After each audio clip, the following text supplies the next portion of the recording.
কুত্তার বাচ্চা, তো সাহস কি করে হয় তুই আমার গায়ে ময়লা পানি মারছিস? আপু, আমি আপনাকে দেখতে পাইনি, আপনি হঠাৎ নিচে চলে আসছেন। তুই আমার গায়ে ইচ্ছে করে ফেলছিস, এর জন্য তোকে শাস্তি পেতে হবে। আমি তো বলছি আপনার গায়ে ইচ্ছে করে পানি মারি নাই।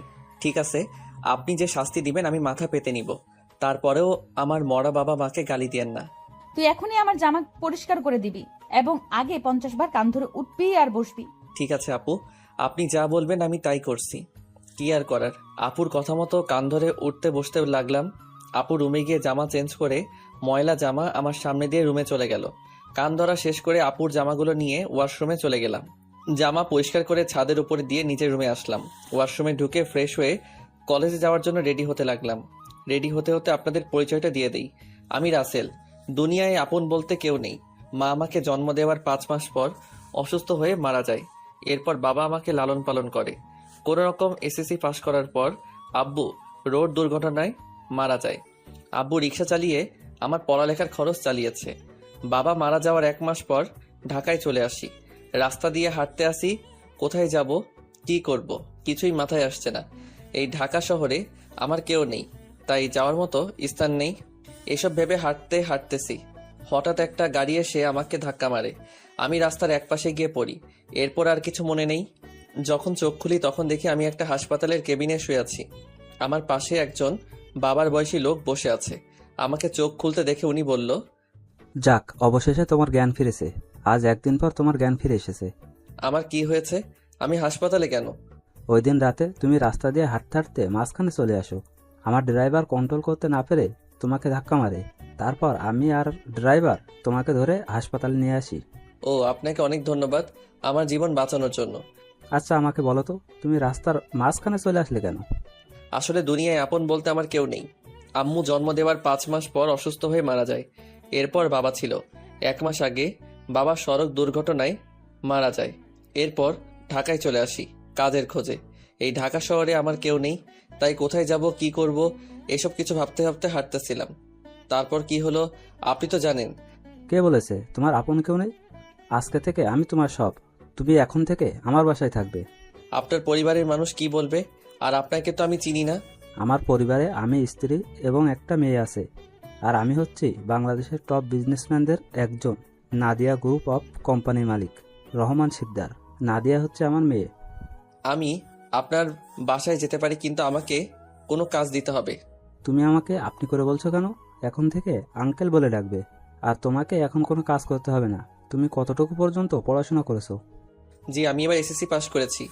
ঠিক আছে, তাহলে তুমি আগে পড়ালেখা শেষ করো, তারপর আমার অফিসে চাকরি করবে। আপনি অনেক ভালো মনের মানুষ আঙ্কেল। দুনিয়ায় আপনার মতো মানুষ থাকলে মেধাবী ছেলেগুলো রাস্তায় থাকতে হতো না। আচ্ছা ঠিক আছে, তুমি এখন রেস্ট নাও। আমি ড্রাইভারকে ফোন দিয়ে বলেছি, সে খাবার নিয়ে আসবে। খাবার খেয়ে ওষুধগুলো খেয়ে নিবে। আমি ডাক্তারের কাছে যাচ্ছি। এই কথা বলে আঙ্কেল কেবিন থেকে বেরিয়ে গেল। আজ 2 দিন পর আমাকে আঙ্কেলের বাসায় নিয়ে আসছে। আমাকে আন্টির সাথে পরিচয় করিয়ে দিল। আন্টির কথা শুনে বুঝতে পারলাম উনি আঙ্কেলের মতো অনেক ভালো মানুষ। বিকালে ওনার মেয়ে কলেজ থেকে আসার পর আমাকে তার সাথে পরিচয় করিয়ে দিছে। নাদিয়া আপুর কথা শুনে বুঝতে পারলাম উনিও অনেক ভালো মানুষ। আমাকে কত সহজে আপন করে নিছে। সুন্দরভাবে চলছিল আমার জীবন। আমাকে নাদিয়া আপুর কলেজে ভর্তি করিয়ে দিছে। নাদিয়া আপু প্রতিদিন ওনার সাথে করে কলেজে নিয়ে যায়, আবার নিয়ে আসে। নাদিয়া আপু এবার ইন্টার ফাইনাল ইয়ারে পড়ে, আর আমি প্রথম ইয়ারে। বয়সে আমার চেয়ে 2 বছরের বড় হবে। এইভাবে দেখতে দেখতে 1 বছর কেটে গেল। কিন্তু হঠাৎ নাদিয়া আপুর ব্যবহার অন্যরকম হয়ে গেছে। আজ 1 মাস থেকে, আগে তো ভালো ছিল, কিন্তু হঠাৎ এত পরিবর্তন কেন? গতকাল রাতে অনেক বৃষ্টি হয়েছে, তাই ছাদে পাতা পড়ে পানি জমে গেছে। 1 বালতির মতো পানি হবে। আমি পানিগুলো কুড়িয়ে নিচে ফেলে দিলাম। হঠাৎ নিচের দিকে তাকিয়ে দেখি নাদিয়া আপু চোখ মুখ লাল করে দাঁড়িয়ে আছে। এরপর দ্রুত নিচে নেমে আসলাম। তারপর কি হলো আপনারা তো জানেন। আপনাদের সাথে কথা বলতে বলতে রেডি হয়ে নিচে চলে আসলাম। নিচে এসে দেখি আপু নাই, তাই আমি খালাকে জিজ্ঞেস করলাম, খালা, নাদিয়া আপু কোথায়? উনি কি নাস্তা করবে না? নাদিয়া ম্যাম তো নাস্তা করে গাড়ি নিয়ে কলেজে চলে গেছে। ও আচ্ছা, ঠিক আছে, তাহলে তুমি আমাকে নাস্তা দাও। আজকে আমার পাঠক পাঠিকা ভাই বোনদের সাথে কথা বলতে বলতে দেরি হয়ে গেছে। পাঠক পাঠিকা এরা আবার কারা? আরে খালা, যারা আমার গল্প নিয়মিত পড়ে তাদের বলছি। আমি এত কিছু বুঝি না, পড়ালেখা করি নাই, তাহলে বুঝবো কেমনে? তুমি বরং নাস্তা করে তাড়াতাড়ি কলেজে যাও। আমি আর কোনো কথা না বলে নাস্তা করে ব্যাগটা নিয়ে বাসার বাহিরে চলে আসলাম। তারপর একটা রিক্সা নিয়ে কলেজে যেতে লাগলাম। এবার আপনারা হয়তো বলবেন, আপনার আঙ্কেল আন্টি কোথায়? আসলে আঙ্কেল আন্টি গ্রামে আঙ্কেলের বাসায় গেছে। আজকে প্রায় 15 দিন হয়েছে, কবে আসবে সেটা এখনো বলে নাই। এই 15 দিন নাদিয়া আপু আমাকে গাড়ি করে কলেজে নিয়ে যায়নি। 15 দিন আগে শুধু গাড়িতে করে কলেজে নিয়ে যেত, কিন্তু আসার সময় নিয়ে আসতো না। আমি সেটা আঙ্কেল আন্টিকে বলি নাই, তাহলে আপুকে বকাঝকা করবে। আপু আমার সাথে খারাপ ব্যবহার করেছে ঠিকই, কিন্তু কখনো গায়ে হাত তোলে নাই। আজকে আমার দোষের কারণে থাপ্পড় মেরেছে। আমার দরকার ছিল নিচে তাকিয়ে পানিগুলো ফেলার, তাহলে আর আপুর গায়ে পড়তো না। কথা বলতে বলতে কলেজে চলে আসলাম। পকেটে হাত দিয়ে দেখি মানিব্যাগ আনতে ভুলে গেছি। সব পকেটে হাত দেখি 30 টাকার মতো আছে। রিক্সা ভাড়া মিটিয়ে কলেজের গেট দিয়ে ভিতরে ঢুকলাম। তারপর ক্লাসের সামনে চলে গেলাম। দেখি স্যার পড়া শুরু করে দিছে। স্যার ভিতরে আসতে পারি? আরে রাসেল, তুমি আজকে এত দেরি কেন কলেজে আসতে? আসলে স্যার বাসায় একটু কাজ ছিল, সেগুলো শেষ করে আসতে দেরি হয়ে গেছে। ঠিক আছে, এখন গিয়ে সিটে বসো। Okay sir. আমি আর কোনো কথা না বলে রাফির পাশে গিয়ে বসলাম। রাফি বলল, কি রে, তোর গাল লাল হয়ে আছে কেন? শালা, স্যার ধরতে পারে নাই, তুই শালা কিভাবে ধরলি? শোন, আমি তোর বেস্ট ফ্রেন্ড, তোর চেহারার দিক তাকালে আমি সব বুঝতে পারি। এখন বল, লাল হয়ে আছে কেন? নাদিয়া আপু কি তোর গায়ে হাত তুলেছে? তোকে কলেজ ছুটি হওয়ার পর সব খুলে বলবো। রাফি আর কোনো কথা বলল না। আসলে আমরা দুজন বেস্ট ফ্রেন্ড। আমি আমার সব কিছু ওর সাথে শেয়ার করি, আর রাফি তার সবকিছু আমার সাথে শেয়ার করে। রাফির বাবা আঙ্কেলের মতো একজন বিজনেসম্যান। সবগুলো ক্লাস শেষ করে দুই বন্ধু বাহিরে আসলাম। এবার বল, নাদিয়া আপু তোকে কেন মেরেছে? আসলে আমি আজকে সকালে, তারপর সবকিছু খুলে বললাম। এজন্য বুঝি তোর গায়ে হাত তুলবে? হাত তো তুলেছে, আবার কান ধরে উঠবস করিয়েছে, জামা কাপড় পরিষ্কার করিয়েছে। আচ্ছা এসব কথা বাদ দেই, আমারই ভুল ছিল নিচে তাকিয়ে পানিগুলো ফেলার। ঠিক আছে চল, আজকে তোকে বাসায় নামিয়ে দিয়ে আসি। ঠিক আছে চলো। না করলাম না, কারণ আমার কাছে টাকা নেই। রাফির কাছ থেকে অনেক টাকা নিয়েছি, আবার টাকা দিতে গেলে নেয় না। নিজের কাছে খারাপ লাগে টাকার কথা বলতে। কথা বলতে বলতে বাসায় চলে আসলাম। রাফি গাড়ি নিয়ে চলে গেল। আসার সময় আপুকে কলেজে দেখলাম না, মনে হয় কোথাও গেছে। বাসার ভিতরে ঢুকে কলিং বেল চাপ দিলাম। খালা এসে দরজা খুলে দিল। আমি খালাকে বললাম, খালা নাদিয়া আপু কি বাসায় আছে? তুমি যাওয়ার 30 মিনিট পর বাসায় চলে এসেছে, এখনো রুমে আছে, দেখে মনে হচ্ছে মন খারাপ। ঠিক আছে খালা, আমি রুমে গেলাম। আমি ফ্রেশ হয়ে আসছি, তুমি টেবিলে খাবার দাও। ঠিক আছে, যাও। আমি রুমে এসে ব্যাগটা টেবিলের উপর রেখে ওয়াশরুমে চলে গেলাম। ফ্রেশ হয়ে একটা জামা গায়ে দিয়ে নিচে চলে আসলাম। দেখি নাদিয়া আপু আসে নাই, তাই আমি আপুর রুমের সামনে দাঁড়িয়ে বললাম, আপু দরজাটা খোলো। কেন, কি হয়েছে? খাবার খেতে আসো। সেই সকালে রুমে ঢুকে বসে আছো, কি হয়েছে তোমার? আমার কিছু হয়নি, তুই এখন যা, আমাকে একা থাকতে দে। আপু প্লিজ দরজাটা খোলো, তোমার সাথে আমার কিছু কথা আছে। নাদিয়া আপু আর কোনো কথা না বলে দরজা খুলে দিয়ে বিছানায় গিয়ে বসলো। আমাকে বলল, বল, কি কথা বলবি? আপু তুমি সকালের ওটা নিয়ে আমার উপর রেগে আছো। তোমার যদি শাস্তি দেওয়া কম হয় তাহলে তুমি আমাকে আরো শাস্তি দাও, আমি মাথা পেতে নিব। তারপরও তুমি না খেয়ে থেকো না। নাদিয়া আপু আর কোনো কথা না বলে বিছানা থেকে উঠে এসে আমাকে জড়িয়ে ধরলো। তখন আপু বলল, তুই আমাকে ক্ষমা করে দে রাসেল, আমি তোর উপর রাগ করে নেই। আমি একটা ছেলেকে ভালোবাসি, কিন্তু ছেলেটা অন্য একটা মেয়েকে ভালোবাসে, তাই ওর উপরে রাগ করে তোর সাথে খারাপ ব্যবহার করছি। তুই আমাকে মাফ করে দে। আজকে তোর গায়ে হাত তুলে নিজের কাছে অনেক খারাপ লাগছে, তাই ক্লাস না করেই বাসায় চলে আসি। নাদিয়া আপু কান্না করে কথাগুলো বলল। আপু আমি কিছু মনে করি নাই, আমি জানি তোমার হয়তো কিছু হয়েছে, তাই তুমি আমার সাথে এরকম করছো। তুমি একটা বার ওই ছেলেটাকে দেখিয়ে দিও, আমি ওকে আবার তোমার কাছে নিয়ে আসবো। না রে, ও আর আমাকে ভালোবাসে না, ও আমার সাথে প্রেমের অভিনয় করছে, আমি সেটা বুঝতে পারি নাই। মন খারাপ করো না, দেখবে আস্তে আস্তে সব ঠিক হয়ে যাবে। তুমি ফ্রেশ হয়ে আসো, দুজন একসাথে খাবার খাবো। ঠিক আছে, তুই বস, আমি ফ্রেশ হয়ে আসছি। নাদিয়া আপু ফ্রেশ হতে চলে গেল। আমি বিছানায় বসে আপুর মোবাইল টিপতে লাগলাম। গ্যালারিতে ঢুকে দেখি একটা ছেলের অনেকগুলো ছবি। তার মানে এই ছেলের সাথে প্রেম করত। ছেলেটা দেখতে অনেক সুন্দর, আমি ওই ছেলের কাছে কিছুই না। অবাক করার বিষয় হলো ওই ছেলের সাথে আপুর একটা ছবিও দেখলাম না। আমি মোবাইলটা বিছানায় রেখে দিলাম। কিছুক্ষণ পর আপু ওয়াশরুম থেকে বেরিয়ে আসলো। আমি তার দিকে তাকিয়ে মাথা নিচু করে ফেললাম। আপু মনে হয় বিষয়টা বুঝতে পেরেছে, তাই আপু বলল, আসলে আমার মনে ছিল না তুই যে আমার রুমে, আমি ওয়াশরুমে ঢুকে জামা কাপড় গায়ে দিচ্ছি। ওয়াশরুমে যেতে হবে না, আমি নিচে যাচ্ছি, তুমি জামা কাপড় গায়ে দিয়ে আসো। এ কথা বলে আমি আপুর রুম থেকে বেরিয়ে নিচে চলে আসলাম। কিছুক্ষণ পর আপু জামা গায়ে দিয়ে নিচে চলে আসলো। একটা কথা আপনাদের বলে দেই, আমি নাদিয়াকে নিজের বড় আপুর মতো জানি। দুজনে একসাথে খাবার খেতে লাগলাম। খাবার খেয়ে যে যার রুমে চলে আসলাম। বিছানায় শুয়ে মোবাইলটা হাতে নিয়ে রাফিকে ফোন দিয়ে সব কিছু খুলে বললাম। তারপর আরো কিছুক্ষণ কথা বলে ঘুমিয়ে গেলাম। সকালে হঠাৎ কে যেন আমার গায়ে পানি মেরে ভিজিয়ে দিল। আমি এক লাফে উঠে গেলাম। সামনে তাকিয়ে দেখি নাদিয়া আপু হাতে বালতি নিয়ে দাঁড়িয়ে দাঁড়িয়ে হাসতে আসে। তার মানে এটা আপুর কাজ।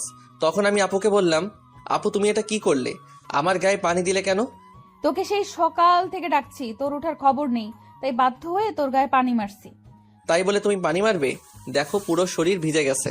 ভালো হয়েছে, এখন কথা না বলে গোসল করে রেডি হয়ে নিচে আয়। ঠিক আছে, কিন্তু আজকে হঠাৎ আমাকে ডাকতে আসলে কেন? হঠাৎ কোথায়, 1 মাস তোকে ডাকি নাই। এর আগে তো প্রতিদিন সকালে তোকে ডেকে তুলছি। আর কি কারণে তোকে 1 মাস ডাকি নাই সেটা তুই ভালো করেই জানিস। ঠিক আছে তুমি যাও, আমি ফ্রেশ হয়ে আসছি। তাড়াতাড়ি আয়। বলে নাদিয়া আপু রুম থেকে বেরিয়ে গেল। আমি দাঁড়িয়ে না থেকে ওয়াশরুমে ঢুকে গোসল করে রেডি হয়ে কলেজের ব্যাগটা কাঁধে নিয়ে নিচে চলে আসলাম। কিছুক্ষণ পর আপুও আসলো। দুজনে একসাথে নাস্তা করে গাড়ি নিয়ে কথা বলতে বলতে কলেজে চলে আসলাম। আপু গাড়ি পার্কিং করে বলল, তোর ক্লাস শেষ হলে আমার জন্য অপেক্ষা করবি, দুজনে একসাথে বাসায় যাব। ওকে ঠিক আছে। আপু আর কোনো কথা না বলে তার ক্লাসে চলে গেল। হঠাৎ পিছন থেকে রাফি বলল, কিরে কেমন আছিস? এই তো ভালো আছি, তুই কেমন আছিস? আমিও ভালো আছি। আজকে তাহলে আপু তোকে কলেজে নিয়ে আসলো? হুম, আপু এখন আগের মতো হয়ে গেছে। এতদিন একটা ছেলের কারণে আমার সাথে খারাপ ব্যবহার করছে। ওই শালাকে যদি সামনে পাইতাম তাহলে অবস্থা খারাপ করে দিতাম। ওসব কথা বাদ দিয়ে এখন ক্লাসে চল। ঠিক আছে চল। আমি আর রাফি ক্লাসে চলে আসলাম। কিছুক্ষণ পর স্যার ক্লাসে আসলো। সবগুলো ক্লাস শেষ করে আমি আর রাফি বাহিরে চলে আসলাম।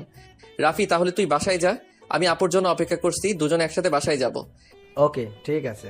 রাফি আমার থেকে বিদায় নিয়ে চলে গেল। আমি আপুর জন্য অপেক্ষা করতে লাগলাম। কিছুক্ষণ পর দেখি আপু তার বান্ধবীদের সাথে ক্লাস থেকে বেরিয়ে আসতেছে। আমাকে দেখে তার বান্ধবীদের বিদায় আমার সামনে আসলো। কিরে, কোন সময় তোর ক্লাস শেষ হয়েছে? এই তো 30 মিনিট আগে। ও, আমার একটা এক্সট্রা ক্লাস ছিল তাই আসতে দেরি হয়ে গেছে। কোনো সমস্যা নেই, তুমি গাড়ি নিয়ে আসো। তুই দাঁড়া, আমি গাড়ি নিয়ে আসছি। আপু গাড়ি নিয়ে আমার সামনে আসলো। তারপর আপুর সাথে সামনের সিটে বসলাম। দুজনে কথা বলতে বলতে বাসায় চলে আসলাম। আপু তার রুমে চলে গেল, আমি আমার রুমে চলে আসলাম। ফ্রেশ হয়ে নিচে এসে আপু আর আমি একসাথে খাবার খেয়ে রুমে চলে আসলাম। দেখতে দেখতে 1 মাস চলে গেল। এখন আপুর সাথে আগের থেকে অনেক ফ্রি হয়ে গেছি। এখন আপু আমার সব সময় খেয়াল রাখে। কলেজে কোনো মেয়ের সাথে কথা বলতে দেয় না, আমাকে শাসনের উপর রাখে। আপুর এসব আমার অনেক ভালো লাগে। আমি আপুকে কিছু বলি না। এখন ওই ছেলের কথা আপু একদম মাথা থেকে ঝেড়ে ফেলে দিছে। আমার সাথে সব সময় দুষ্টমি করে, বড় বোন হিসেবে ছোট ভাইয়ের সাথে করতে পারে। আমি আপুকে সবসময় নিজের বড় বোনের চোখে দেখি। আঙ্কেল আন্টি তারা বাসায় চলে এসেছে। আঙ্কেল এখন আগের মতো অফিস দেখাশোনা করে। আমাদের কলেজ আজকে 1 মাসের জন্য ছুটি দিয়েছে, কারণ কলেজে নতুন করে রং লাগাবে, তাই 1 মাস কলেজ বন্ধ থাকবে। রাতে সবাই একসাথে খাবার খাচ্ছি, তখন আঙ্কেল বলল, শুনেছি তোদের কলেজ নাকি 1 মাসের জন্য বন্ধ থাকবে। আব্বু কলেজে কিছু কাজ করবে তাই বন্ধ দিয়েছে। তাহলে তুই আর রাসেল তোর নানা বাড়ি থেকে কিছুদিনের জন্য ঘুরে আয়। সব সময় তো দুজনেই বাসায় থাকিস, কোথাও যাস না। আমি না হয় যাব, কিন্তু রাসেল কি আমার সাথে যাবে? রাসেল যাবে না কেন? আসলে আন্টি আমার বাসা থেকে বাইরে কোথাও ঘুরতে যেতে ভালো লাগে না। এটা তো আর অন্য কোথাও না, আমার শ্বশুর বাড়ি যেতে বলছি। রাসেল আমার সাথে না গেলে আমিও কোথাও যাব না। ঠিক আছে আপু, আমি তোমার সাথে যাব। এবার খুশি? অনেক খুশি। তাহলে কালকে সকালে তোরা দুজনে রওনা দে। এখন রুমে গিয়ে জামা কাপড় গুছিয়ে রাখিস। আর তোরা কি গাড়ি নিয়ে যাবি? না আব্বু, আমরা বাসে করে যাব। কেউ আর কোনো কথা না বলে খাবার খেতে লাগলো। আমি খাবার খেয়ে রুমে চলে আসলাম। রুমে এসে জামা কাপড় গুছিয়ে রাখলাম। তারপর বিছানায় শুয়ে মোবাইল টিপতে টিপতে ঘুমিয়ে পড়লাম। পরের দিন সকালে আপু এসে আমাকে ডেকে তুললো। আমাকে রেডি হতে বলে তার রুমে চলে গেল। আমি ওয়াশরুমে ঢুকে ফ্রেশ হয়ে রেডি হয়ে জামা কাপড়ের ব্যাগটা নিয়ে চলে আসলাম। নাস্তার টেবিলে দেখে আঙ্কেল আন্টি বসে আছে। আমি একটা চেয়ার টেনে বসলাম। হঠাৎ সিঁড়ির উপরে চোখ পড়তে আমি চমকে উঠলাম। আজকে আপুকে অনেক সুন্দর লাগছে। নীল রঙের একটা জামা গায়ে দিছে। আপুকে নীল রঙের জামাই অনেক সুন্দর লাগছে। আপু আমার সামনে এসে বলল, কিরে, তুই এভাবে হ্যাবলার মতো আমার দিকে তাকিয়ে আছিস কেন?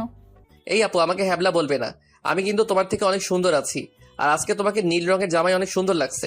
বাবা, যেই না চেহারা আবার বলে আমার থেকে ওর চেহারা সুন্দর। যা, একটু তোমার রূপের প্রশংসা করলাম, এখন থেকে আর করবো না। তোমাকে পুরো পেতনির মতো লাগছে। কি বললি? আমাকে পেতনির মতো লাগছে? প্রথমে প্রশংসা করলাম, কোনো দাম পেলাম না, তাই তোমাকে পেতনি বললাম। আজকে তোকে আমি মেরেই ফেলবো। তোরা কি শয়তানি করবি নাকি নাস্তা করে বেরিয়ে পড়বি? আব্বু তুমি দেখো না, রাসেল আমাকে পেতনি বলছে। ও তোর ছোট, তাই তোর সাথে দুষ্টামি করেছে। এখন কথা না বলে নাস্তা করে বেরিয়ে পড়। নাদিয়া আপু আমার দিকে তাকিয়ে একটা ভেঙচি মেরে একটা চেয়ার টেনে বসে পড়লো। সবাই নাস্তা করতে লাগলাম। নাস্তা খাওয়া শেষ করে আঙ্কেল আন্টির কাছে বলে বাসা থেকে বেরিয়ে আসলাম। তারপর গাড়িতে করে বাস কাউন্টারে চলে আসলাম। ড্রাইভার আমাদের বাস কাউন্টারে নামিয়ে দিয়ে চলে গেল। আসার সময় আঙ্কেল আমার পকেটে কিছু টাকা ঢুকিয়ে দিল। তাই বাস কাউন্টারে গিয়ে টিকিটের জন্য টাকা বের করতে গিয়ে দেখি 15 থেকে 20 হাজারের মতো হবে। আমি 2টা টিকিট নিলাম। তারপর টিকিট নিয়ে দুজনে বাসে উঠলাম। দুজনের একসাথে সিট। বাস 20 মিনিট পর ছেড়ে দিল। এই দেখছেন আমি কেমন মানুষ। নাদিয়া আপুর নানার বাড়ির কথা বলতে ভুলে গেছি। আপুর নানার বাড়ি যশোরে। আমি কখনো যাইনি, কিন্তু আপুকে একবার যেতে দেখেছি, তাই আপু সব চিনে। শোন, নানার বাড়িতে গিয়ে কোনো মেয়ের সাথে কথা বলতে পারবি না, আর রিয়ার থেকে দূরে দূরে থাকবি। আমি কি আর কখনো তোমার নানার বাড়ি গেছি? আমি তো কাউকে চিনি না। আর এই রিয়াটাকে? রিয়া হচ্ছে আমার মামাতো বোন, ও তোর সেম ক্লাসে পড়ে। ঠিক আছে, কিন্তু ও যদি আমার সাথে কথা বলতে আসে তখন কি করব? তুই বলবি না। আমি যদি না কথা বলি তাহলে বলবে আমি বোবা, আর না হয় বলবে আমি বেশি ভাব দেখাই। কথা বলবি, কিন্তু বেশি কথা বলতে পারবি না। ঠিক আছে। আমি মনে মনে বললাম, আগে তো রিয়া মেয়েটাকে একবার দেখি, পছন্দ হলে তার সাথে প্রেম করব। এই নাদিয়া আপুর জন্য আজ পর্যন্ত কোনো মেয়ের সাথে প্রেম করতে পারলাম না। তো যাই হোক, দুজনে কানে হেডফোন লাগিয়ে গান শুনতে লাগলাম। বাস এসে একটা রেস্টুরেন্টে থামলো। তখন আমি নাদিয়া আপুর দিকে তাকিয়ে দেখি ঘুমিয়ে আছে। আমি আপুকে ডাক দিলাম। আপু চোখ খুলে বলল, কিরে ডাকছিস কেন? আপু, বাস একটা রেস্টুরেন্টে থামছে, চলো দুজনে খাবার খেয়ে নেই। ঠিক আছে চল। নাদিয়া আপু আর আমি বাস থেকে নেমে রেস্টুরেন্টের ভিতরে ঢুকে গেলাম। আপু ওয়াশরুমে ঢুকে ফ্রেশ হয়ে আসলো, আমিও অন্য একটা ওয়াশরুমে ঢুকে ফ্রেশ হয়ে আসলাম। দুজনে গিয়ে একটা টেবিলে গিয়ে বসলাম। আপু ওনার মতো করে অর্ডার করলো, আমি আমার মতো করে অর্ডার করলাম। কিছুক্ষণ পর ওয়েটার খাবার নিয়ে আসলো, দুজনে খাবার খেতে লাগলাম। খাবার খেয়ে দুজনে আবার বাসের ভিতরে চলে আসলাম, আবার আগের মতো বসে পড়লাম। বাস কিছুক্ষণ পর ছেড়ে দিল। বাস চলছে আপন গতিতে, আমরা দুজন আবার হেডফোন লাগিয়ে গান শুনতে লাগলাম। দেখতে দেখতে আমরা এখন যশোরে চলে এসেছি। দুজনে বাস থেকে নেমে দেখি একটা গাড়ি আমাদের সামনে দাঁড়িয়ে আছে, আর গাড়ির সাথে একজন লোক দাঁড়িয়ে আছে। নাদিয়ার মামা বলে তাকে জড়িয়ে ধরলো। আসলে আমি কখনো আপুর মামাকে দেখি নাই, ওর মামা ঢাকায় মনে হয় সহজে যায়নি, তাই চিনতে পারলাম না। আমি আর আপু পিছনের সিটে বসলাম। তখন আপুর মামা বলল, তাহলে এ হচ্ছে রাসেল? মামা, ও হচ্ছে রাসেল। তুমি তো বাইরে ছিলে, তাই দেখো নাই। ও তার মানে নাদিয়ার মামা বাহিরে ছিল। তখন নাদিয়ার মামা বলল, কেমন আছো রাসেল? পড়ালেখা কেমন চলছে? জি মামা, আমি অনেক ভালো আছি, আর পড়াশোনা ভালোই চলছে। ও, তা কয়টা মেয়ের সাথে প্রেম করো? মামা আপনি এটা কি বলছেন? আরে সমস্যা নেই, আমাকে তোমার বন্ধু ভেবে বলতে পারো। প্রেম মনে হয় আমি কখনো করতে পারবো না। একটা পেতনির কারণে সবসময় আমাকে মেয়েদের থেকে দূরে সরিয়ে রাখে। ও মা, তাই? তা সে মানুষটাকে? আমি আপুর দিকে তাকিয়ে দেখি আমার দিকে চোখ লাল করে তাকিয়ে আছে। ভয়ে আমার গলা শুকিয়ে গেল, তাই কথা ঘুরিয়ে বললাম, আসলে আমার কলেজের এক ছেলে বন্ধু, সে বলেছে আমাদের দুজনের মধ্যে কেউ কখনো প্রেম করব না, কোনো মেয়ের সাথে বন্ধুত্ব করব না। এই কারণে আজ পর্যন্ত একটা প্রেম করতে পারলাম না। আমার কথা শুনে মামা হাসতে হাসতে শেষ। আপুর দিকে তাকিয়ে দেখে আবার মুচকি মুচকি হাসছে। যাক বাবা, এবার তাহলে বেঁচে গেছি, তা নাহলে খাচ্ছনি আজকে আমার অবস্থা খারাপ করে ছাড়তো। কথা বলতে বলতে মামা একটা বাসার ভিতরে গাড়ি ঢুকিয়ে দিল। আমি আর আপু গাড়ি থেকে নামলাম। আপু দৌড়ে ভিতরে চলে গেল। আমি এক জায়গায় দাঁড়িয়ে আছি, মামা গাড়ি পার্কিং করে আমার সামনে এসে বলল, কি ব্যাপার রাসেল, তুমি এখানে দাঁড়িয়ে আছো কেন? ভেতরে যাও। আমি কেমন করে যাব? আমি তো কাউকে চিনি না। আপু তো আমাকে না নিয়ে দৌড় দিয়ে ভিতরে চলে গেল। ও, এ ব্যাপার। ঠিক আছে, তুমি আমার সাথে আসো, এটা হচ্ছে আমাদের বাড়ি। আপনাদের বাড়িটা অনেক সুন্দর। এই বাড়িটা আব্বু বানিয়েছে প্রায় 5 কোটি টাকা খরচ করে। বাহির থেকে যদি এত সুন্দর হয়, না জানি ভিতরে দেখতে কেমন। তুমি ভেতরে আসো, তারপর দেখো কেমন লাগে। দুজনে কথা বলতে বলতে ভিতরে গেলাম। ভিতরে ঢুকে আমি তো আরো অবাক হয়ে গেলাম। পুরো বাড়িটা রাজপ্রাসাদের মতো। বাইরে থেকে ভেতরে কেমন লাগছে? অনেক সুন্দর মামা। গ্রামের ভেতরে আমাদের বাড়িটা 1 নম্বরে আছে, এমন বাড়ি আর কোথাও নেই। হুম। ঠিক আছে, তুমি ওপরে গিয়ে হাতের ডান পাশের রুমে চলে যাও। যতদিন এই বাড়িতে থাকবে ততদিন ওই রুমেই থাকবে। ওকে ঠিক আছে মামা। এই বলে আমি সিঁড়ি বেয়ে উপরে উঠলাম। তারপর হাতের ডান পাশের রুমে ঢুকে গেলাম। ভিতরে ঢুকে দেখি রুমটা অনেক সুন্দর। আমি কাঁধের ব্যাগটা বিছানায় রেখে জামা কাপড় বের করে ওয়াশরুমে ঢুকে গেলাম। গোসল করে একটা জামা গায়ে দিয়ে রুম থেকে বেরিয়ে আসতেই কারোর সাথে ধাক্কা খেয়ে নিচে পড়ে গেলাম। নিচে তাকিয়ে দেখি একটা মেয়ের গায়ের উপরে পড়ে আছি। মেয়েটা দেখতে খুবই সুন্দর, যে কোনো ছেলে দেখলে প্রেমে পড়ে যাবে। তো যাই হোক, আমি তাড়াতাড়ি মেয়েটার উপর থেকে উঠে গেলাম। হাত বাড়িয়ে মেয়েটাকে দাঁড় করালাম। তখন আমি বললাম, সরি, বিশ্বাস করুন আমি আপনাকে দেখতে পাইনি। সমস্যা নেই, কিন্তু আপনাকে তো ঠিক চিনতে পারলাম না। আপনি কে, আর আমাদের বাড়িতে কি করেন? আমি রাসেল, নাদিয়া আপুর সাথে এসেছি। আমি নাদিয়া আপুদের বাসায় থাকি। ও, তার মানে আপনি রাসেল। ফুপা ফুপির কাছে আপনার কথা শুনেছি। আমি রিয়া, নাদিয়া আপুর মামাতো বোন। ও, তার মানে আপু আসার সময় আপনার কথা বলছে? নাদিয়া আপু আপনাকে আমার ব্যাপারে কি বলেছে? তেমন কিছু না, বলছে আপনি নাকি আমার সেম ইয়ারে পড়েন। বাকিটা বললাম না, শুনলে রিয়া কষ্ট পাবে, তাই ওই কথা বললাম না। তখন রিয়া বলল, ও, তার মানে আপনি আমার সেম ইয়ারে পড়েন। তাহলে আমরা আপনি করে বলছি কেন? আমরা তো নাম এবং তুই করে বলতে পারি। ঠিক আছে, এখন থেকে তুই করে বলবো। এখন চল নিচে যাই। আসার পর তোর আম্মুর সাথে কথা বলি নাই এবং তোর দাদা দাদির সাথে দেখা করি নাই। ঠিক আছে, চল। আমি আর রিয়া দুজনে নিচে চলে আসলাম। আপুর দিকে তাকিয়ে দেখি আমার দিকে চোখ লাল করে তাকিয়ে আছে, মনে হয় আমাকে গিলে খাবে। আসসালামু আলাইকুম মামি, কেমন আছো তুমি? আমি ভালো আছি। তুমি কেমন আছো? আমাদের বাসায় তো কখনো আসো নাই। তোমাকে অনেকবার বলেছি আসার জন্য। আমি ভালো আছি মামি। আসলে মামি, আমার বাসা থেকে কোথাও যেতে ভালো লাগে না। আপু আমাকে নিয়ে এসেছে। নাদিয়া যদি না বলতো তাহলে বুঝি আসতে না? আসলে তেমন কিছু না মামি। আচ্ছা, এসব কথা বাদ দাও তো। এখন বলো, নানা নানি কোথায়? তাদের তো দেখছি না। আসলে আব্বু আম্মুকে নিয়ে তার ভাইয়ের বাসায় বেড়াতে গেছে। বুড়ো বয়সে ঘুরতে গেছে তারা? বুড়ো হলে বুঝি যেতে পারে না? আমি সেটা বলি নাই, মানে তাদের ভালোবাসা বুড়ো বয়সে এখনো আছে। এত কথা না বলে খাবার খা। খাবার খেয়ে তুই আমার রুমে আসবি, তোর সাথে আমার কথা আছে। ঠিক আছে আপু, আর কোনো কথা না। খাবার খেয়ে নিজের রুমে চলে আসলাম। কিছুক্ষণ রেস্ট নিয়ে আপু রুমের সামনে গিয়ে বললাম, আপু ভিতরে আসবো? আয়, বস। আমি ভিতরে ঢুকে দেখি আপুর চোখ দিয়ে পানি পড়ছে। তখন আমি আপুকে বললাম, আপু তোমার কি হয়েছে? তোমার চোখ দেখে বোঝা যাচ্ছে তুমি মনে হয় কান্না করেছো। তোকে আসার সময় কি বলছি তোর মনে নেই? তুই রিয়ার সাথে কথা বলছিস কেন?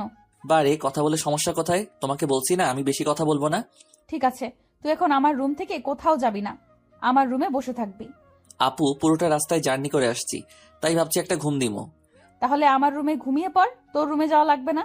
যদি বাড়ির মানুষ অন্য কিছু ভাবে তখন কি হবে? এই বাসার সবাই জানে আমি তোর থেকে বড়, তাহলে অন্য কিছু ভাববে না।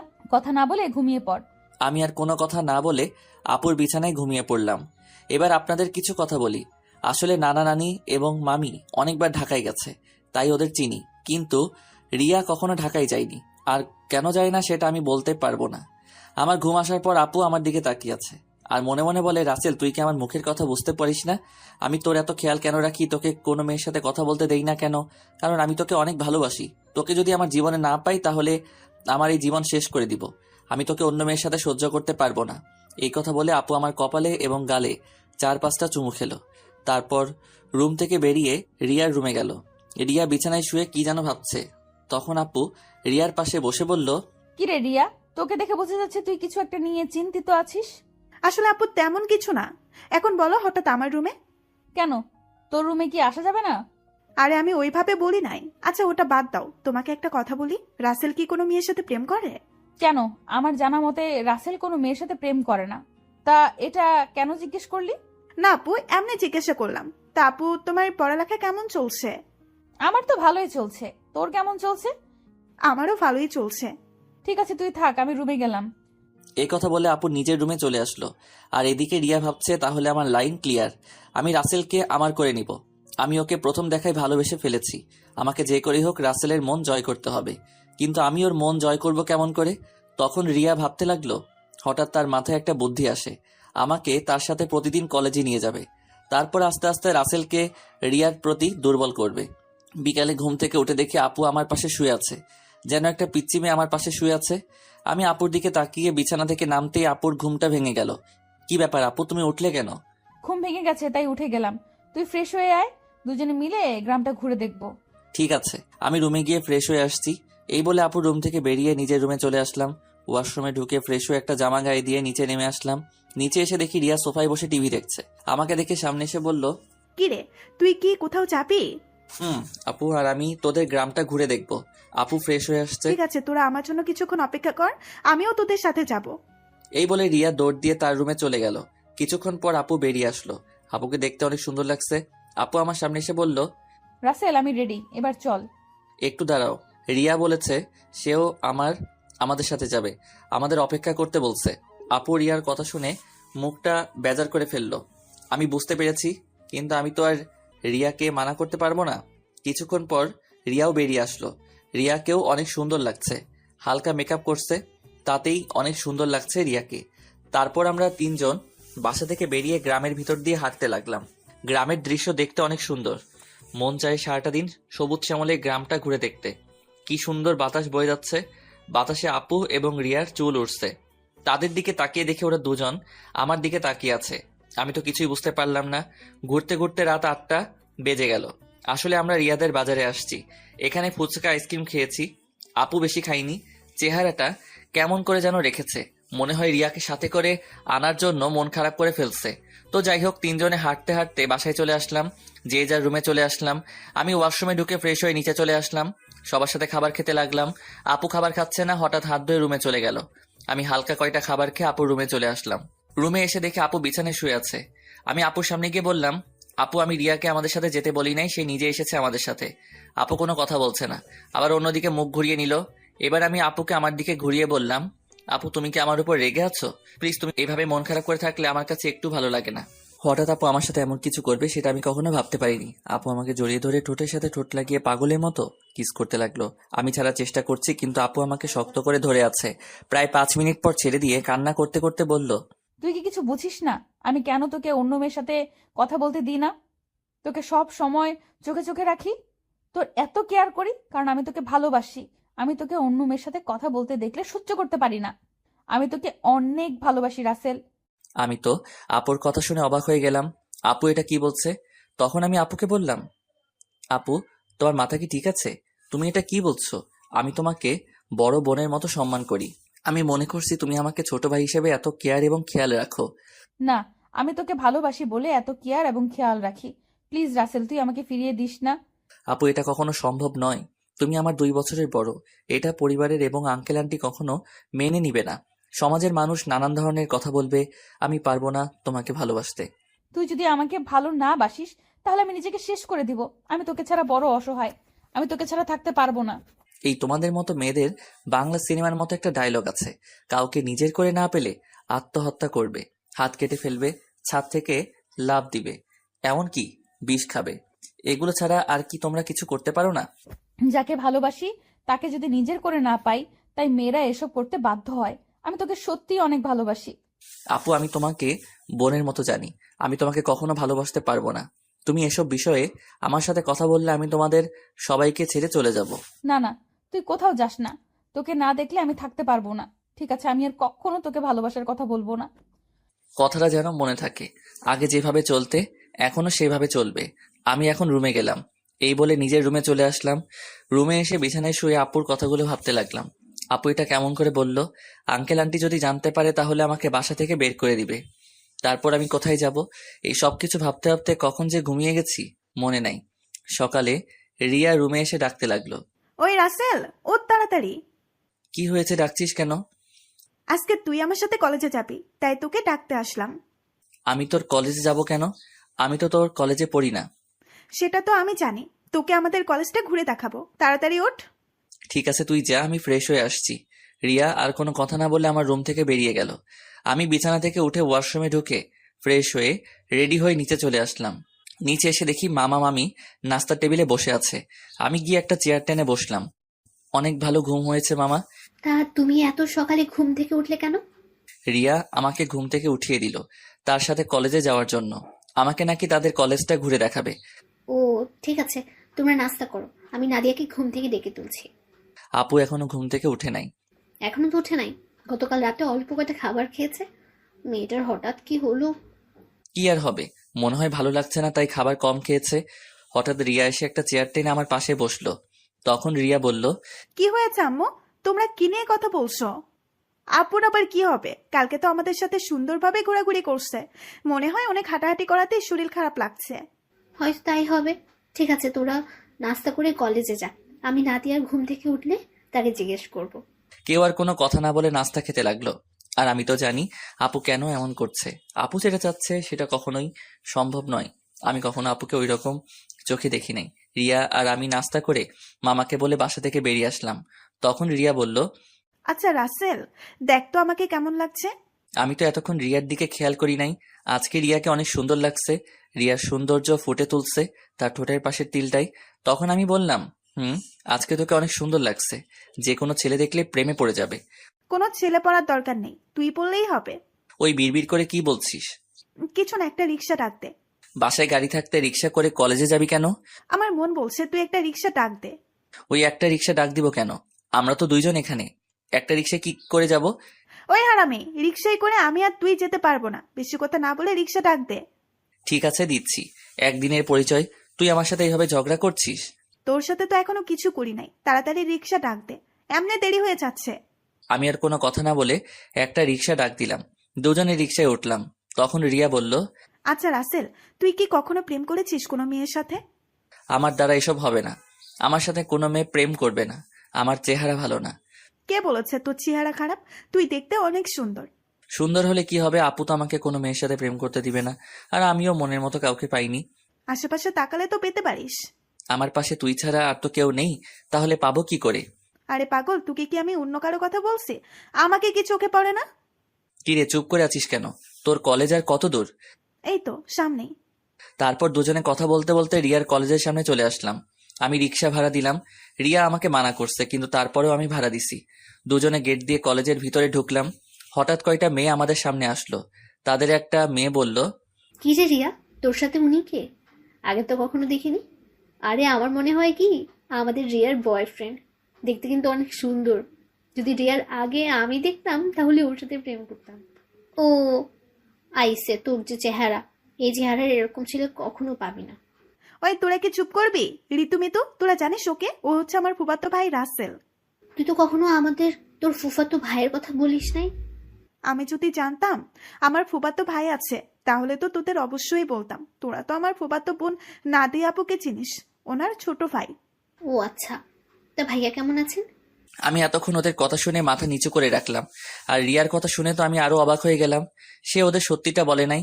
তখন আমি বললাম, প্রথম কথা হচ্ছে আমাকে ভাইয়া বলে ডাকা যাবে না। আমি তোমাদের সাথে সেম ইয়ারে পড়ি, আর আলহামদুলিল্লাহ আমি আছি। আপনারা সবাই কেমন আছেন? যেহেতু আমাদের সাথে পড়েন, তাহলে আমাদের আপনি না, তুই করে বলবেন। আমরাও ভালো আছি। ঠিক আছে, পরে কথা বলা যাবে, এখন ক্লাসে চল। আমি বলি কি, তোরা ক্লাসে যা, আমি বাসায় চলে যাই। আমি এখান থেকে কি করব? তুই আমাদের সাথে ক্লাসে যাবি? যদি তোদের স্যার এবং ছাত্র ছাত্রী কিছু বলে? তাও কথা ঠিক। আচ্ছা তাহলে তুই বাসায় চলে যা, দুপুর 1টার সময় আমাকে এসে নিয়ে যাস। আমি ঠিক আছে বলে কলেজ থেকে বেরিয়ে একটা রিক্সা নিয়ে বাসায় চলে আসলাম। বাসায় কলিং বেল চাপ দেওয়ার পর মামি এসে দরজা খুলে দিল। আমাকে দেখে বলল, কি ব্যাপার রাসেল, তুমি চলে আসলে কেন? আমি কলেজ থেকে কি করব, তাই চলে আসলাম। রিয়া বলেছে তাকে দুপুরে গিয়ে নিয়ে আসতে। ও ঠিক আছে, তুমি রুমে যাও, আমি তোমার জন্য উপরে কফি নিয়ে আসছি। আমি এখন কফি খাবো না। আপু কি ঘুম থেকে উঠেছে? নাস্তা করে এখন ওর রুমে আছে। ঠিক আছে। আমি আপুর রুমে গেলাম বলে ভিতরে ঢুকে আপুর রুমে চলে গেলাম। আপুর রুমে এসে দেখি কার সাথে যেন মোবাইলে হেসে হেসে কথা বলছে। আমাকে দেখে ফোনটা কেটে দিল। তখন বলল, তুই আমার রুমে কেন এসেছিস? আমি তোমার রুমে আসলে সমস্যা কোথায়? আর তুমি কার সাথে কথা বলছো? সেটা কি তোকে বলতে হবে? আপু তুমি আমার সাথে এভাবে কথা বলছো কেন? তোর সাথে আমার কথা বলতে ভালো লাগছে না, তুই আমার রুম থেকে বেরিয়ে যা। আমি আর কোনো কথা না বলে আপুর রুম থেকে বেরিয়ে আমার রুমে চলে আসলাম। বিছানায় বসে ভাবতে লাগলাম, আপুর হঠাৎ কি হলো?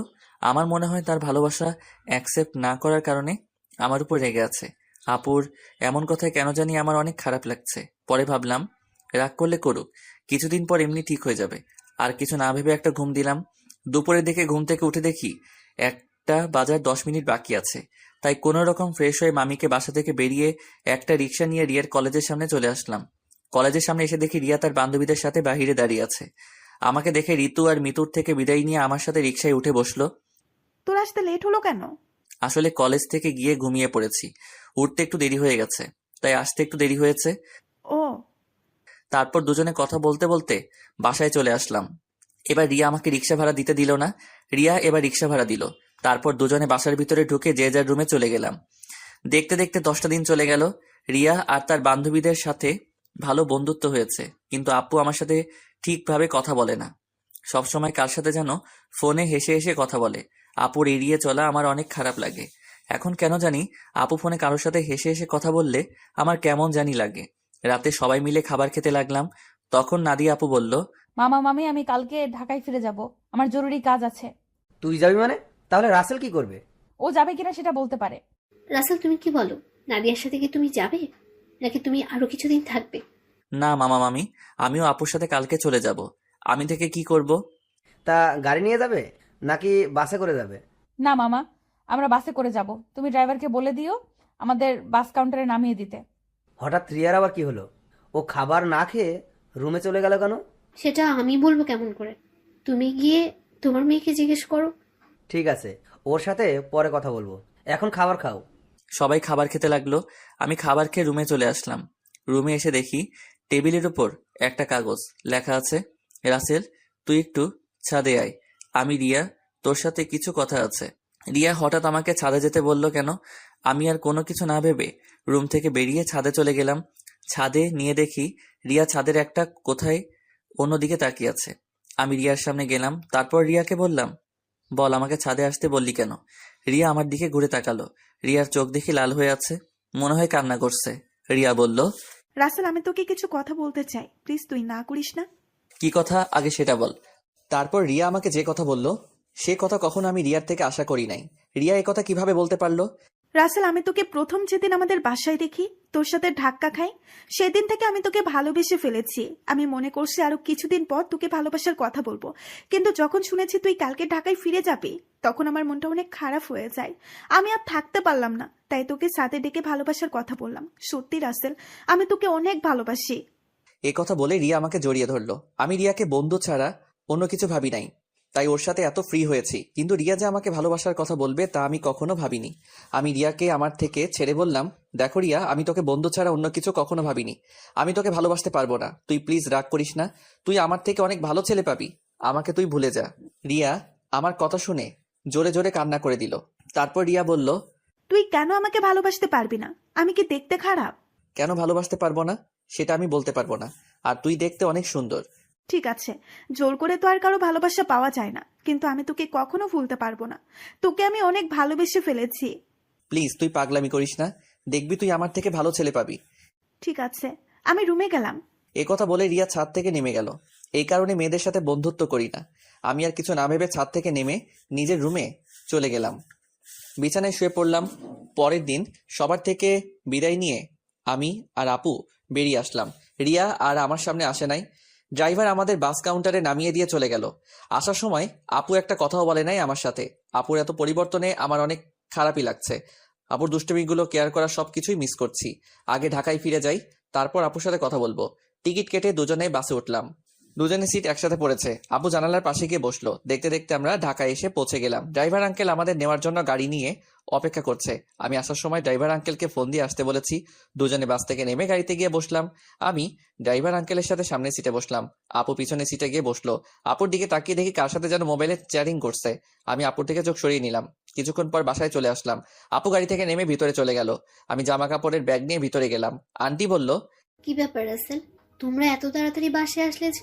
আরো কিছুদিন থাকতে। আন্টি আপুর নাকি কাজ আছে, তাই চলে আসলাম। আর 10 দিন তো থেকে আসলাম। ঠিক আছে, তুমি রুমে গিয়ে ফ্রেশ হয়ে আসো, আমি টেবিলে খাবার দিচ্ছি। ঠিক আছে আন্টি, এই বলে নিজের রুমে চলে আসলাম। রুমে এসে ওয়াশরুমে ফ্রেশ হয়ে নিচে চলে আসলাম। একটা চেয়ার টেনে বসলাম। আপুকে দেখলাম না টেবিলে, তখন আমি আন্টিকে বললাম, আন্টি আপু কোথায়? আপু খাবার খাবে না? ও তো খাবার খেয়ে রুমে চলে গেছে, তুমি খেয়ে নাও। ও, আমি আর কোনো কথা না বলে খাবার খেয়ে রুমে চলে আসলাম। দেখতে দেখতে আরো 10টা দিন চলে গেল। আপুর সাথে কথা বলতে গেলে আমার সাথে কথা বলে না। এই 10টা দিন অনেক কষ্টেই কেটেছে। রিয়াদের বাসায় তেমন কষ্ট পাইনি, কারণ রিয়ার সাথে দুষ্টমি করতে করতে দিন পার হয়ে গেছে। কিন্তু এখানে তো আপুই আমার সাথে সবসময় দুষ্টমি করতো। আমি এখন বুঝতে পেরেছি, আপুর সাথে কথা না বলতে পারলে আমি অচল। আপুর আগের দুষ্টমিগুলো খুব মিস করছি। আমার মনে হয় আমিও আপুকে ভালোবেসে ফেলেছি। কিন্তু আন্টি আঙ্কেল কি আমাদের মেনে নিবেন? সমাজের মানুষ কি বলবে? আপুকে দেখে এখন সবসময় হাসি খুশি থাকে, কার সাথে যেন মোবাইলে সারাদিন কথা বলে। আপু কি তাহলে অন্য কাউকে ভালোবাসে? না, আমার মনের কথা আপুকে খুলে বলতেই হবে। রাতে রাফিকে ফোন দিয়ে বললাম কলেজের সামনে দেখা করতে। রাফিকে বলে দেখি সে কি বলে। আমি একটা জামা গায়ে দিয়ে বাসা থেকে বেরিয়ে একটা রিক্সা নিয়ে কলেজের সামনে চলে গেলাম। কিছুক্ষণ পর দেখি রাফি বাইক নিয়ে আমার সামনে আসছে। রাফি বাইক সাইড করে আমার সামনে এসে বলল, কিরে, হঠাৎ জরুরি দেখা করতে বললি কেন? আসলে তোর সাথে একটা কথা আমি শেয়ার করি নাই, এখন না করে পারছি না। কি কথা বল। তাহলে শোন। তারপর রিয়াদের বাসা এবং আপুদের বাসা থেকে সবকিছু খুলে বললাম। এখন তুই বল আমি কি করব? আঙ্কেল আন্টি যদি জানতে পারে তাহলে তো আমাকে বাসা থেকে বের করে দিবে। তখন আমি কোথায় যাব? তোর এই বন্ধু থাকতে তোর কোনো সমস্যা নেই। তুই আপুকে তোর মনের কথা খুলে বল, পরেরটা পরে দেখা যাবে। আপুকে এখন আমাকে ভালোবাসবে? আমি তো তার মনে কষ্ট দিছি। হয়তো কিছুদিন তোর সাথে অভিমান করে থাকবে, তারপর এমনি অ্যাকসেপ্ট করে নিবে। আমার মনে হয় আপু অন্য কোনো ছেলেকে ভালোবাসে। সারাদিন দেখি কার সাথে যেন মোবাইলে হেসে হেসে কথা বলে। আগে তুই আপুকে মনের কথা খুলে বল, তারপর দেখ আপু কি বলে। যদি রাজি না হয় তারপরেও তুই আপুর পিছনে লেগে থাকবি। তোকে যদি সত্যি ভালোবাসে তাহলে দেখবি তোর সাথে বেশি দিন অভিমান করে থাকতে পারবে না। তুই আপুর সব অত্যাচার সহ্য করে নিবি। ঠিক আছে, আজকে আমি আপুকে মনের কথা খুলে বলবো। আমি আর থাকতে পারছি না। এই 10টা দিন আমি অনেক কষ্ট পেয়েছি। ওকে চল, তোকে বাসায় নামিয়ে দিই। ঠিক আছে চল। আমি রাফির বাইকে করে বাসায় চলে আসলাম। রাফি আমাকে নামিয়ে দিয়ে চলে গেল। বাসার ভিতরে ঢুকে দেখি একটা গাড়ি, কিন্তু গাড়িটা তো আঙ্কেলের না। তাহলে বাসায় কারা এসেছে? আমি দরজার সামনে দাঁড়িয়ে কলিং বেল চাপ দিলাম। খালা এসে দরজা খুলে দিল। আমি ভিতরে ঢুকে দেখি আপু শাড়ি পরে মেহমানদের সামনে বসে আছে। আবার একটা ছেলে দেখি তাদের সাথে আছে। আঙ্কেল দেখি বাসায়। সবাইকে অনেক খুশি খুশি লাগছে। আমাকে দেখে আঙ্কেল বলল, রাসেল, তুমি সকালে কোথায় গিয়েছিলে? আঙ্কেল রাফির সাথে ছিলাম। ও, তা দাঁড়িয়ে আছো কেন? বসো। দেখো, নাদিয়াকে ওরা দেখতে এসেছে। তাদের নাদিয়াকে পছন্দ হয়েছে। এখন বিয়ের দিন তারিখ ঠিক করবে। নাদিয়া আপুর বিয়ের কথা শুনে আমার পায়ের নিচের মাটি সরে গেল। এখনই সবার সামনে বলতে ইচ্ছে করছে, নাদিয়া আপু তুমি বিয়েটা করো না, আমি তোমাকে ছাড়া থাকতে পারবো না। আমি তোমাকে অনেক ভালোবেসে ফেলেছি, কিন্তু সেটা আর বলতে পারছি না।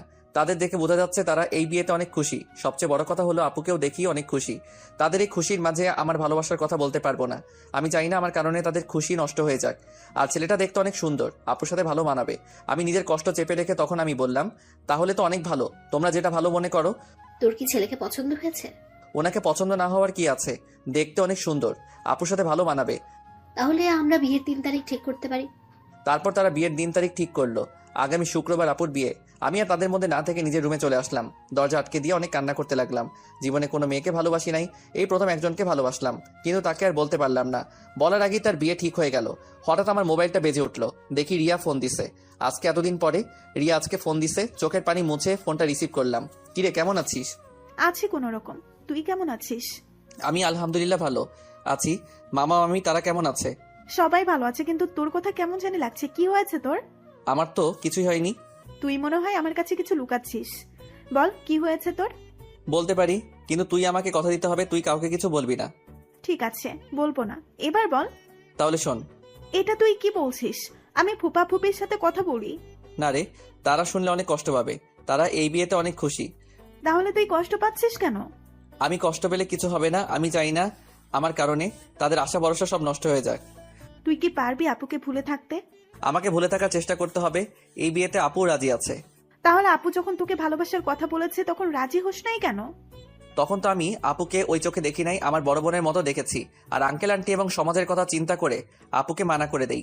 তখন যদি রাজি হইতি তাহলে আজকে আর কষ্ট পেতে হতো না। এখন তুই কি করবি? এখন আমি আপুকে ভুলে থাকার চেষ্টা করব। আপুর বিয়ে হয়ে গেলে আঙ্কেল আন্টি একা হয়ে যাবে। তাই আমি চাই বাকিটা জীবন তাদের সাথে পার করে দিতে। ঠিক আছে, তাহলে ভালো থাকিস। আর যা কিছু করিস চিন্তা ভাবনা করে করিস। বাই। এই বলে রিয়া ফোন কেটে দিল। আমার চোখ দিয়ে আবার পানি পড়তে শুরু করলো। কান্না করতে করতে নিচে ঘুমিয়ে গেলাম। রাতে সবাই টেবিলে বসে খাবার খেতে লাগলাম। তখন আঙ্কেল বলল, রাসেল, আমি চাই নাদিয়ার বিয়ের সবকিছু তুমি করবে। ঠিক আছে আঙ্কেল। আরে রাসেল, তোমার চোখ দুটো লাল হয়ে আছে কেন? কি হয়েছে তোমার? আসলে আন্টি চোখে কি যেন পড়েছে, তাই লাল হয়ে গেছে। চিন্তা করবেন না, এমনি ঠিক হয়ে যাবে। আমি নাদিয়া আপুর দিকে তাকিয়ে দেখি এক মনে খাবার খেয়ে যাচ্ছে। আমি তার থেকে চোখ সরিয়ে হালকা খাবারকে রুমে চলে আসলাম। রুমে এসে দেখি মোবাইলটা বাজতে আছে। হাতে নিয়ে দেখি রাফি ফোন দিছে। আমি রিসিভ করার পর রাফি বলল, কিরে, কেমন আছিস? আপুকে কি ভালোবাসার কথা বলেছিস? আমি ভালো আছি, আর আপুকে ভালোবাসার কথা বলতে পারি নাই। কেন, কি হয়েছে? আপুর বিয়ে ঠিক হয়ে গেছে, তাই আর আমার মনের কথা খুলে বলতে পারি নাই। কি বলছিস তুই? কোথায় বিয়ে ঠিক হয়েছে? ছেলের বাড়ি কোথায় সেটা বলতে পারবো না। ছেলেটা দেখতে অনেক সুন্দর। তুই আমাকে বাসার সামনে নামিয়ে দিয়ে যাওয়ার পর তারপর সব খুলে বললাম। এটা তুই কি বলছিস? তুই কি পারবি আপুকে ভুলে থাকতে? তুই একবার আঙ্কেল আন্টিকে কথা খুলে বল, আর না হয় আপুকে বল। না রে, আমি চাই না আমার কথা শুনে তারা কষ্ট পাক। এই বিয়েতে তারা সবাই খুশি আছে, আর নাদিয়া আপুও রাজি আছে। আঙ্কেল আন্টির কথা চিন্তা করে নিজেকে কষ্ট দিবি? তুই কি থাকতে পারবি?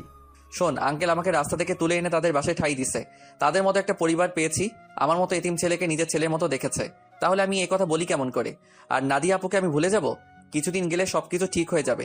তুই মানুষ না রে, তুই একটা ফেরেশতা। তোর মতো বন্ধু পাওয়া ভাগ্যের ব্যাপার। ঠিক আছে, ভালো থাকিস। কালকে থেকে বিয়ের সবকিছু আমাকে করতে হবে, আজকে আঙ্কেল বলেছে। ওকে, ভালো থাকিস। আল্লাহ হাফেজ। এই বলে রাফি ফোন কেটে দিল। আমি নিজেকে যতই শক্ত রাখার চেষ্টা করি, কিন্তু আমি তা পারছি না।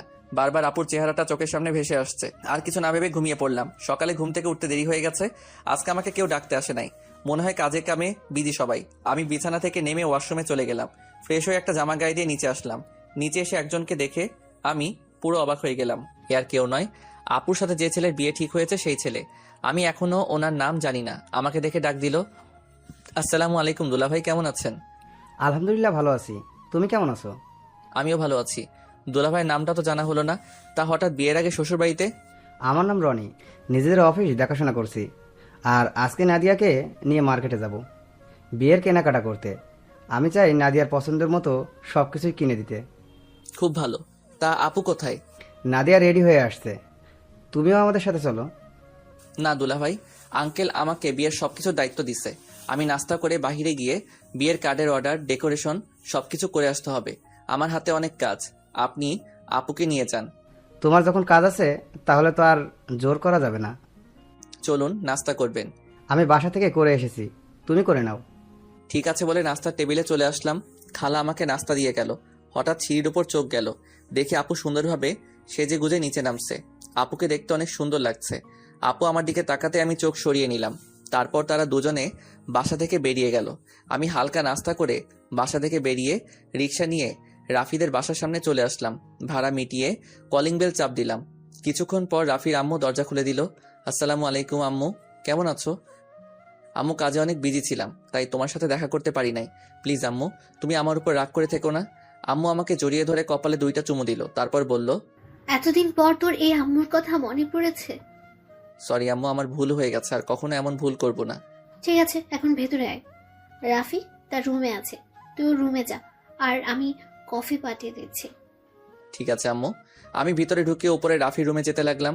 এবার আপনাদের বলি, রাফির আম্মু জানে আমার আব্বু আম্মু নেই, আমি একটা এতিম ছেলে। তখন রাফির আম্মু আমাকে বলে, কে বলেছে তোর আব্বু আম্মু নেই? আজকে আমি তোর আম্মু, এখন থেকে আমাকে আম্মু বলে ডাকবি। এখন আমার 2 ছেলে। এরপর থেকে রাফির আম্মুকে আমি আম্মু বলে ডাকি। রাফির রুমে এসে দেখি রাফি বিছানায় শুয়ে মোবাইল টিপতে আছে। আমাকে দেখে উঠে বসলো। কিরে, তুই কখন আসলি? এই তো কিছুক্ষণ আগে। তা তুই আসবি, আমাকে তো বললি না। আমি তো এমনি আসি নাই, আপুর বিয়ের সব দায়িত্ব আঙ্কেল আমাকে দিছে। আমি তো একা একা সবকিছু করতে পারবো না, তাই তোকে নিয়ে সবকিছু করব। নিজের ভালোবাসার মানুষের বিয়ের সব দায়িত্ব পালন করবি? তোর কি একটুও কষ্ট হচ্ছে না? কষ্ট হলে তো কিছুই করার নেই। আঙ্কেল আন্টির সুখের জন্য আমি সবকিছু করতে রাজি আছি। এখন তাড়াতাড়ি রেডি হয়ে নে, হাতে অনেক কাজ আছে। ঠিক আছে, তুই বস, আমি ফ্রেশ হয়ে আসছি। এটা বলে রাফি ওয়াশরুমে ঢুকে ফ্রেশ হয়ে আসলো।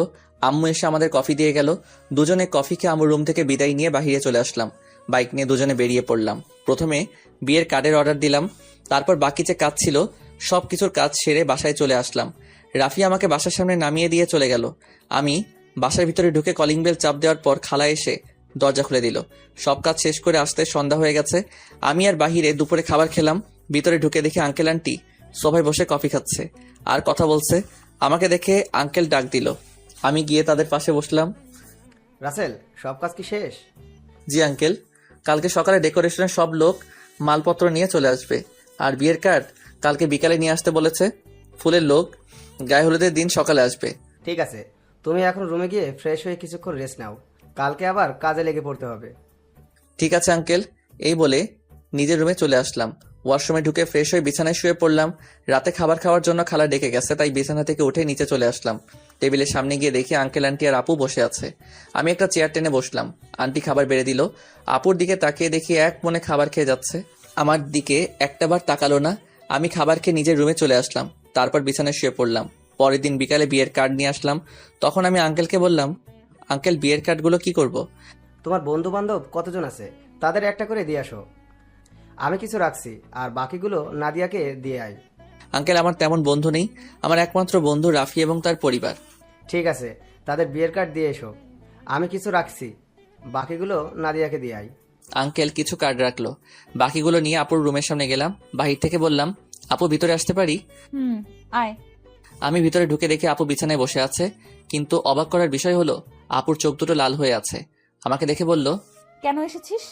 আসলে আপু, আঙ্কেল বলেছে বিয়ের কার্ডগুলো তোমাকে দিতে, তোমার বন্ধু বান্ধবকে দেওয়ার জন্য। ঠিক আছে, রেখে যা। আমি বিছানার উপরে কার্ডগুলো রেখে যেই না রুম থেকে বেরিয়ে যাব, তখন আপু আমাকে পিছন থেকে জড়িয়ে ধরে কান্না করে দিল। আমি আপুকে আমার দিকে ঘুরিয়ে বললাম, আপু তুমি কান্না করছো কেন? তুই কি মানুষ নাকি অন্য কিছু? আপু হঠাৎ এই কথা বললে কেন? আমাকে রিয়া ফোন করে সব বলে দিছে। তুই আমাকে ভালোবাসার কথা বললি না কেন? আমি তোমাকে যেদিন বলতে যাব সেদিন দেখি তোমাকে ছেলেপক্ষ দেখতে এসেছে, তাই আর বলি নাই।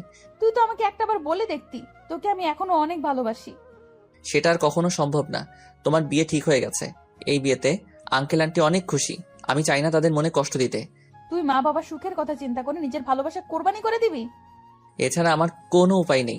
ঠিক আছে, তুই যখন মা বাবার সুখের কথা চিন্তা করে আমাকে বিয়ে করবি না, তাহলে আমি রনিকে বিয়ে করব, কিন্তু কখনো রনিকে স্বামীর অধিকার দিব না। আমি তোকে ভালোবাসি আর সারা জীবন বেঁচে যাব। আপু তুমি এমন পাগলামি করো না, আমাকে তুমি ভুলে যাও। নিজের বাবা মার কথা একটাবার চিন্তা করো। তোমার এই বিয়েতে তারা অনেক খুশি। তুই আমার রুম থেকে বেরিয়ে যা। যে ছেলে নিজের ভালোবাসার মানুষকে অন্য ছেলের হাতে তুলে দিতে রাজি আছে, সে কখনো কাউকে ভালোবাসতে পারে না। আমি আর কোনো কথা না বলে নিজের রুমে চলে আসলাম। নিজের চোখ দিয়ে 2 ফোঁটা পানি পড়ে গেল। আপু, আমি তোমাকে অনেক ভালোবাসি। তুমি যদি আমার জায়গায় হতে তাহলে তুমি তাই করতে। আমার কিছু করার নেই। দেখতে দেখতে বিয়ের দিন চলে এসেছে। আপুর বিয়েতে সবাই এসেছে। আজকে আপুর গায়ে হলুদ। আপুকে স্টেজে আনা হয়েছে। এক এক করে সবাই আপুকে হলুদ লাগাতে লাগলো। আমি একটু দূরে দাঁড়িয়ে দাঁড়িয়ে দেখতে লাগলাম। হলুদ শাড়িতে আপুকে অনেক সুন্দর লাগছে, যেন একটা পরী সামনে বসে আছে। রিয়া আমার সামনে এসে বলল, কি রে, এখানে দাঁড়িয়ে আছিস কেন? এমনি দাঁড়িয়ে আছি। তুই কি মনে করেছিস আমি কিছু বুঝি না?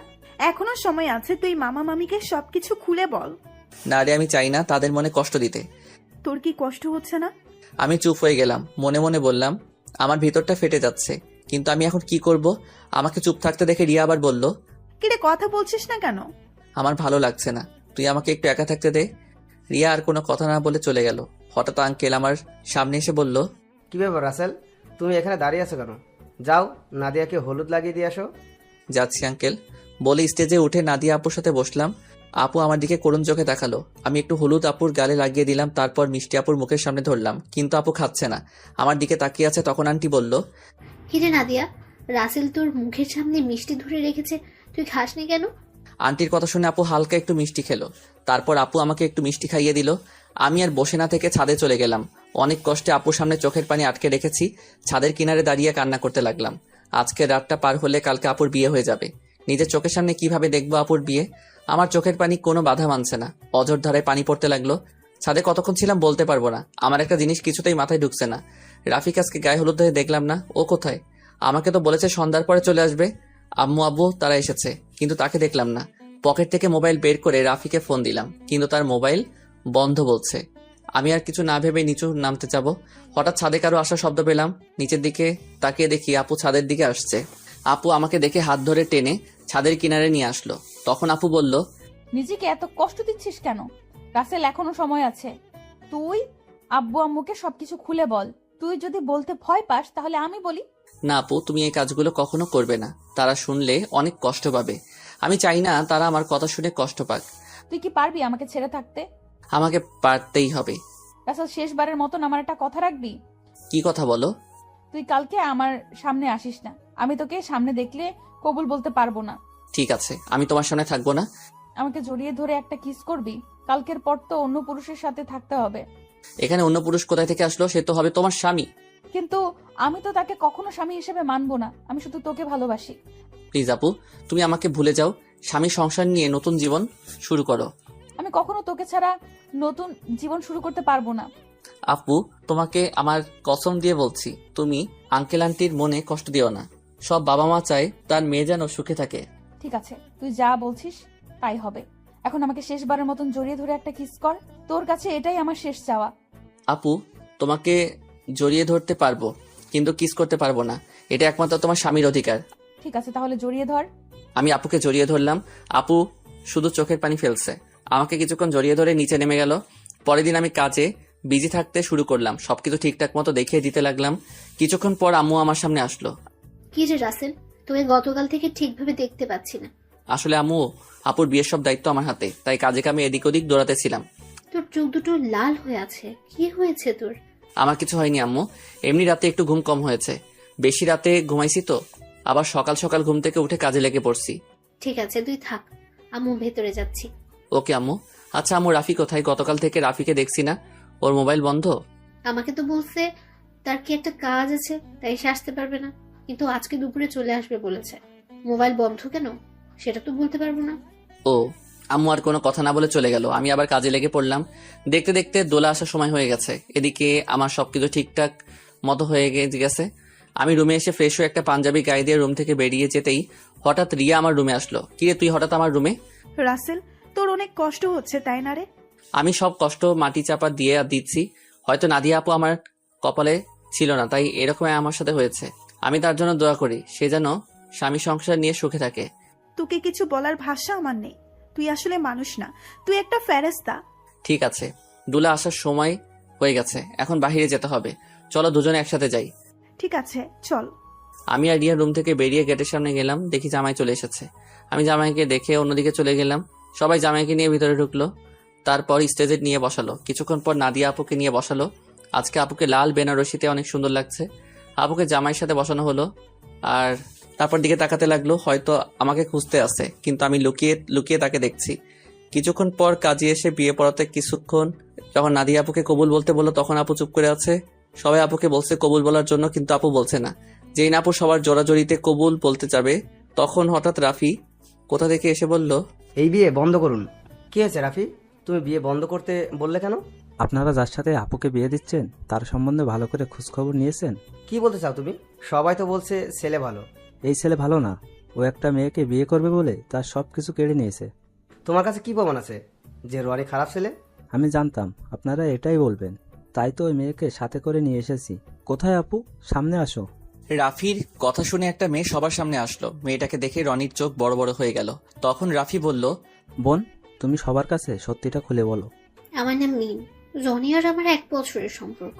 সে আমাকে বিয়ে করবে বলে আমার সবকিছু কেড়ে নিয়ে গেছে। কিছুদিন আগে সে আমাকে বলে তাকে ভুলে যেতে, আর নাকি তার অন্য জায়গায় বিয়ে ঠিক হয়েছে। আমার সাথে নাকি প্রেমের অভিনয় করেছে। আমার ছেলে যে তোমার সাথে খারাপ কিছু করেছে তার কি প্রমাণ আছে? আমার মোবাইলে আমার আর রনির একসাথে ছবি আছে, এবং কিছু নেগেটিভ ছবিও আছে, চাইলে দেখতে পারেন। বলে মোবাইলটা রনির বাবার হাতে দিল। তখন রনির আব্বু বলল, আমি তোমাদের দুজনের ছবি শুধু দেখেছি, আর ওগুলো দেখতে চাই না। রহমান সাহেব, আপনি আমাকে ক্ষমা করে দিন। আমি জানতাম না আমার ছেলে এতটা খারাপ। যদি জানতাম তাহলে কখনোই আপনার মেয়ের জন্য বিয়ের প্রস্তাব নিয়ে আসতাম না। আমি আজকে ওদের দুজনকে বিয়ে দিব। পারলে আমাকে মাফ করে দিবেন। এই বলে রনির বাবা মিম এবং রনিকে নিয়ে তারা বাসা থেকে বেরিয়ে গেল। সবাই এখন চিন্তা করছে নাদিয়ার কি হবে। তখন আঙ্কেল বলল, এখন আমার মেয়েটার কি হবে? এখন ওকে কে বিয়ে করবে? তখন রাফি আর রিয়া আঙ্কেলের সামনে গিয়ে বলল, আঙ্কেল, আপনি কোনো চিন্তা করবেন না, আপুর বিয়ে আজকে এবং এখনই হবে। তুমি কি বলছো রাফি? আমার মেয়েকে বিয়ে করবে? সে আর কেউ নয়, আমি রাসেলের কথা বলছি। রাসেল আর নাদিয়া আপু দুইজন দুজনকে পাগলের মতো ভালোবাসে। শুধু আপনাদের সুখের কথা চিন্তা করে নিজের ভালোবাসা কোরবানি দিতে চেয়েছে। কারণ মামা, তুমি ওকে রাস্তা থেকে তুলে এনে নিজের বাসায় ঠাঁই দিছো, তাই তোমাদের নুন খেয়ে তোমাদের মনে কষ্ট দিতে চাইনি। আমি আপনাকে সবকিছু খুলে বলি।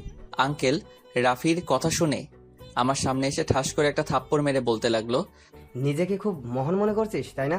আমি কি কখনো তোর চাওয়া পাওয়া অপূর্ণ করেছি? তোকে আমি বাইরের ছেলে মনে করেছি? তুই কেন এমন করছিস? আমি তোমাদের সাথে প্রতারণা করতে পারবো না। আমি আপনাদের দুজনকে সবসময় নিজের মা বাবার মতো দেখে এসেছি। আমি একটা এতিম ছেলেকে ঠাঁই দিয়ে নতুন জীবন দিয়েছেন। আমি কি করে আপনাদের মনে কষ্ট দেই? আরে, আমি তোকে কখনো অন্যভাবে দেখিনি। আমি তোকে নিজের ছেলের মতো জানি। তুই আমাদের কাছে একটাবার বলে দেখতি, আমি কখনো মানা করতাম না। এটা শুনে আমি তো আরো খুশি হয়েছি। আচ্ছা, তোর কথা বাদ দিলাম, নাদিয়া তো আমাদের খুলে বলতে পারতি। আমি তোমাদের সবকিছু খুলে বলতে চেয়েছি, কিন্তু রাসেল আমাকে মানা করেছে, আবার আমাকে কসম দিছে। ঠিক আছে, এখন সব বাদ। এখন রাফি, তুমি রাসেলকে তৈরি করে নিয়ে আসো। ঠিক আছে আঙ্কেল। এ বলে রাফি আমাকে নিয়ে ওপরে চলে আসলো। আমি সাথে সাথে রাফিকে জড়িয়ে ধরে কান্না করে দিলাম। তারপর বললাম, কি রে, কেমনে কি?